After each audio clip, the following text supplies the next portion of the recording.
Okay, now what do all of these folks have in common? That's right, absolutely nothing. The only thing that they do have in common is that they only have 24 hours in a day to crush life. So stick with us for 4 actionable and practical tips on how to make the best use of your time. Here we go.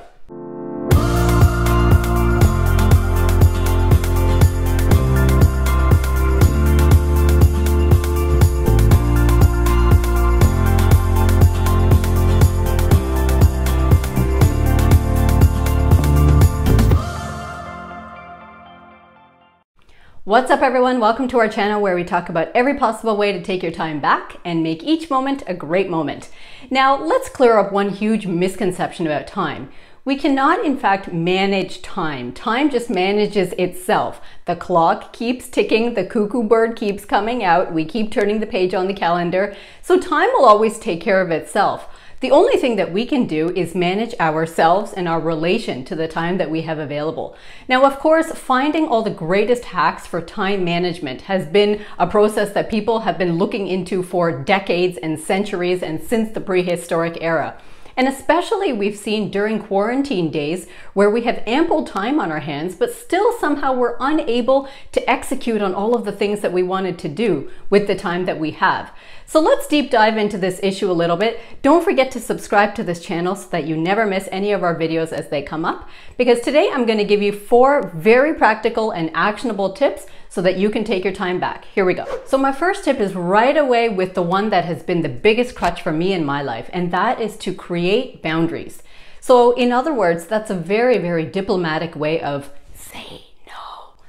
What does that mean exactly? So the issue is that we can never allow other people to hijack our time or rob us of our time, because we know that time is very, very short. And the amount of time that you actually get to spend with the people that you care about, take care of yourself, dedicate towards the things that you love to do, that amount of time per day and per week is very, very short. So the only way to really keep it and use it the way that you want is to create firm boundaries. Now, this has been a huge life lesson for me, and honestly, a big uphill climb up a major mountain. Because what I found myself doing was making myself available to everybody and everybody who wanted some of my time. And that can be for meetings, or that could be to hang out, or that could be just on my phone and texting them back, any of that type of stuff. In the end, we should always recognize that people reach out to us when they have free time or when they have a moment free. Nobody is going to reach out to you when their house is on fire or when they're standing in the middle of the Red Sea. They always reach out when they have a bit of free time and they just want to make a connection about something. So we should be able to respect our time as well and reach out back to them if needed when we have the free time to do it. Now, the reason that I say this is because sometimes we can fall into a huge rabbit hole of not being able to extract ourselves from certain situations because we've just completely given all of our time to other people. So this is something really to be aware of. And once you start creating those boundaries, you will find that you have tons of time back. So that includes things like not being so responsive back to messages on your phone unless it's very urgent or if the person really needs you. That includes saying no to every single project that comes up unless it has some personal self-satisfaction to you or really helpful and meaningful to somebody else. So there's a lot of decision making to be done when it comes to creating and setting boundaries. But once you kind of climb that hill and stand on the top of it and plant your flag there, you will be amazed at how much time you get back. The second thing that I want to suggest to you to do is to think big. So what does that mean exactly? So that means the average person, you and me both, spend our day on tasks, and we create a big to-do list of the 24 hours that we're given in a day. So by the end of the day, when we fall into bed, we've done like 150 tasks, but somehow we still feel unsatisfied and unfulfilled about how we spent the day. So you might be in that situation where you feel like you're busy all the time, but you can't really tell or remember what you've actually gotten done.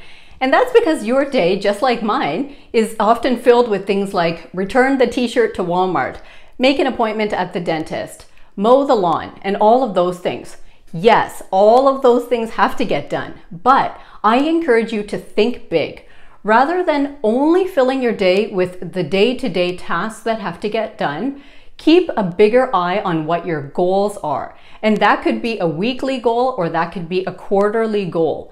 And then make sure that you reverse engineer that process so you know what are the steps that you need to take in order to accomplish that goal, and then schedule in time for that. Because that's the one thing that I notice is always missing from people's calendars. So for example, with my company Timebox, I really wanted to launch a podcast earlier in February. So that's when the idea came to me. So I created a deadline for myself and I said, okay, April 1st, I'm going to do this thing. So I had to reverse engineer that process and think about all the 50 steps that I would have to do from start to finish in order to launch. Now, the only way to get that done is, in fact, if I schedule in a couple hours per week or 45 minutes in the morning or whatever and put it right into my calendar to work on that goal. That way, that goal is clear in front of me, and I don't miss it out in my day-to-day errands, which is a big problem that a lot of us are facing. So I encourage you to think big, whatever the goal is, whether it's you want to finish reading a particular book this week, or you want to save $5,000 in the next 5 months, or you want to lose 10 pounds in the next 2 months, whatever your goals are, think big, break them into smaller chunks, shove them into your calendar so that they're there and that they don't get missed in your day-to-day list of things to do. Now, my third tip is to make use of invisible time. So that is the time that we don't even think about, that we end up spending, that actually racks up to quite a bit over a week. So in my case, that would be 1 hour to commute to my office in the morning, 1 hour to commute back from there in the afternoon, and then 1 hour lunch break in the middle. So these are 3 blocks of time that I don't even really think about. But in fact, that's 3 hours in a day that I'm not tied to my desk or anything in particular. So I could make use of that time. So those are the times that I encourage you to think about reading something, writing something, or listening to something. What I notice most people do during their lunchtime is this. At the end of the day, you still have to ask yourself whether you had a chance to do the things that you actually wanted to do. So I highly recommend you sort of brainstorm what are the invisible pockets of time that you have during the day and see what you could do there just to make yourself feel like you're active and productive during your day. Now, my last tip, and the most crucial one that nobody wants to do, but it will make or break your ability to take your time back in your life, and that is to beware of your devices. The amount of time that we use to scroll mindlessly or to watch things that don't really have any interest or relevance to us just in a vegetative state, it's enormous. There's tons of studies done on this type of thing that you can look up on Google. Now, every 6 minutes or so, the average adult gets interrupted by a notification on their phone. So I know that you've heard this. We've all heard this before, that we have to put away the phone and work undisturbed and stuff. But I'm telling you that unless you actually set in some features to do that, it is really hard, in fact, to completely toss away your phone while you're trying to get things done. So watch this for 2 features that I always set on my phone, and it really helps me to get back at least 6 hours in a week. In your phone settings, click Do Not Disturb. That way your phone will hold all notifications so that you can work undisturbed. Or you can schedule a time for that so that you won't receive any notifications then. But don't worry, anybody saved to your favorites contacts will still be able to reach you. On Instagram, click the hamburger icon and go to Your Activity. Here, you can set a daily reminder so that your phone will notify you when you've spent a certain amount of time on Instagram every day. I usually set mine for 1 hour and 30 minutes.